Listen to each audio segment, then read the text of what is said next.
સુરત મહાનગરપાલિકાનો નવો વિવાદ સામે આવ્યો છે। પાલિકાની મુખ્ય કચેરીમાં મોડી રાત્રે પોલીસ સાથે રાખી યુનિયન ઓફિસમાંથી બોર્ડ ઉતારતા મામલો ગરમાયો છે। યુનિયનના જવાબદારોએ આક્ષેપ કર્યા છે કે ઓફિસ ખાલી કરવા નોટિસ આપી હતી। સૂત્રોની જાણકારી મુજબ ગઈકાલે રાત્રે સુરત મહાનગરપાલિકાની ટીમે મુગલીસરા ખાતેની મુખ્ય સ્થિત યુનિયન ઓફિસો પર કાર્યવાહી હાથ ધરી। આ દરમિયાન ઓફિસની બહાર લગાવવામાં આવેલા બોર્ડ અને બેનરો દૂર કરવામાં આવ્યા। આ પ્રક્રિયા દરમિયાન કાયદા વ્યવસ્થાની સ્થિતિ જાણવા માટે પોલીસને પણ બોલાવવામાં આવી હતી। કાર્યવાહીનો વિડીયો સોશિયલ મીડિયા પર ખૂબ જ શેર થઈ રહ્યો છે, જેમાં પાલિકા સ્ટાફ અને પોલીસ ઓફિસરોને યુનિયન ઓફિસ સમક્ષ કાર્યરત જોઈ શકાય છે। યુનિયનના જવાબદારોએ આ કાર્યવાહી સામે જોરદાર નારાજગી વ્યક્ત કરી છે। તેમણે આક્ષેપો કર્યા છે કે ઓફિસ ખાલી કરવા અથવા બોર્ડ ઉતારવા પૂર્વે કોઈ નોટિસ, સૂચના અથવા તાકીદની નોટિસ પણ તેમને આપવામાં આવી નથી। યુનિયનનો આક્ષેપ છે કે આ રીતે અચાનક અને મોડી રાત્રે કાર્યવાહી કરવી તે ગેરકાયદે અને મનમાની પૂર્વક છે। યુનિયને કહ્યું કે જો પાલિકા પાસે કોઈ ચોક્કસ ફરિયાદ હોય તો તે પ્રક્રિયા અનુસાર કાર્યવાહી કરવી જોઈએ। યુનિયનના પ્રતિનિધિઓએ આ બાબતે સંબંધિત પોલીસ સ્ટેશનમાં જઈને લેખિત અરજી આપી છે। અરજીમાં સુરત મહાનગરપાલિકાના અધિકારીઓ વિરુદ્ધ કાર્યવાહી કરવાની માંગ કરવામાં આવી છે। યુનિયનના નેતાઓનું કહેવું છે કે તેઓ આ મુદ્દે કાનૂની લડત લડવા માટે તૈયાર છે અને રાજ્ય સરકાર સુધી આ બાબત લઈ જવામાં આવશે। આ બાબતે સુરત મહાનગરપાલિકાના અધિકારીઓ તરફથી હજુ સુધી કોઈ સત્તાવાર માહિતી જાહેર કરાઈ નથી। કાર્યવાહી પાછળના કારણો અને પાલિકાનું પક્ષ સ્પષ્ટ થયો નથી।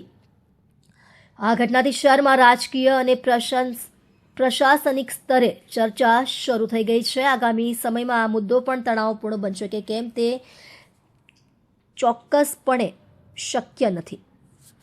આજે કામગીરી કરવા સુરત મહાનગરપાલિકામાં કાર્યરત 25 જેટલા યુનિયનોને સુરત મહાનગરપાલિકાના ડેપ્યુટી કમિશનર ડેપ્યુટેશન શ્રીમતી નિધિ સિવાચ દ્વારા તારીખ 12મી નવેમ્બરના રોજ એક પત્ર આપવામાં આવ્યો હતો અને એક પત્ર ગઈકાલે આપવામાં આવ્યો હતો અને જે પત્રમાં એવું જણાવવામાં આવ્યું હતું કે તમારા યુનિયનની આટલી માહિતી અમને આજ સુધી એટલે કે તારીખ 19મી સુધીમાં મોકલી આપી।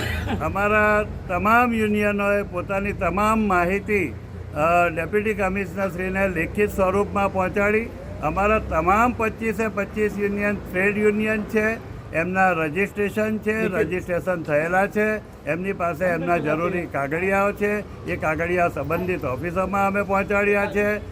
ડેપ્યુટી કમિશનરથી લેખિત જવાબ આપ્યો છે અને એ લેખિત જવાબ મુજબ અમે જે કંઈક વિગતો રજૂ કરી છે એ વિગતોને ધ્યાને લઈ હવે પછીની જે કંઈ કાયદેસરની આગળની કાર્યવાહી થતી હોય એ કરવી જોઈએ, એમાં અમે સંમત છીએ, એમાં અમારો કોઈ વિરોધ નથી।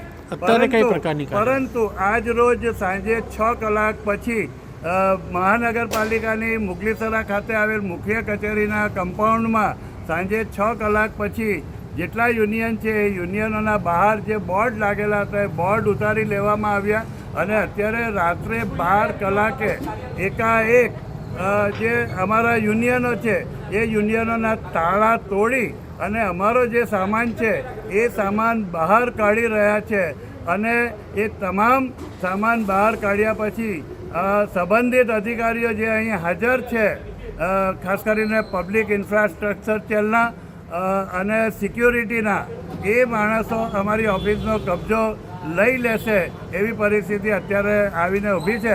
અમારા યુનિયનના જવાબદારો અહીંયા આવીને ઊભા છે અને અમને અંદર જવા પણ દેતા નથી, જેથી અમે પોલીસ ખાતાને જાણ કરી છે અને અમે પોલીસ ખાતામાં અમારી ફરિયાદ અરજી આપવા માટે અત્યારે જઈ રહ્યા છીએ।